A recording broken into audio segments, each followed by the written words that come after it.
In this video, we're going to take a closer look at the inside-out forehand.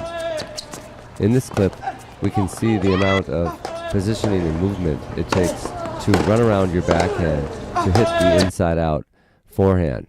However, it's well worth the effort and movement to run around your backhand to hit your forehand if you have this kind of advanced foot speed. During the clay court season, you will see this tactic used much more often than used on any other surface. And the reason for this, of course, is the slower bounce. But this shot is by no means limited to only the slow red clay.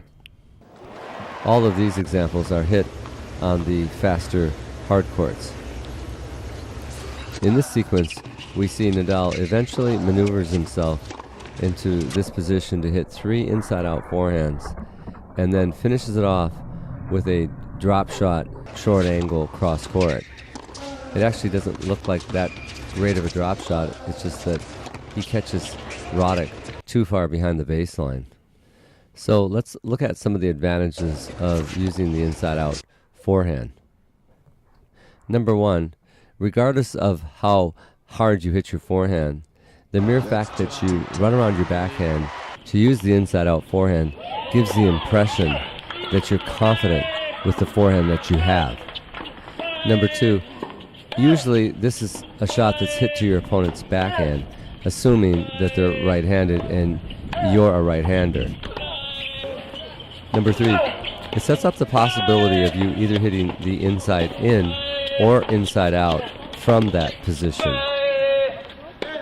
Number four, we see time and time again, from that position you have the best chance of wrong footing your opponent. Number five, you're basically controlling the entire court from that position, and you're baiting your opponent to actually change direction on the ball. Number six, you increase your chances of hitting more forehands by the mere fact of you positioning yourself in the backhand corner. If they do choose to go down the line off your inside-out forehand, they'll have to deal with your running forehand. And lastly, number seven, developing your inside-out forehand is generally more threatening than a cross-court to cross-court forehand exchange. In this clip, we can see this player positioning himself deep into the backhand corner to control the rallies with his forehand. So, maneuvering yourself to the inside-out forehand position to dictate play has several advantages.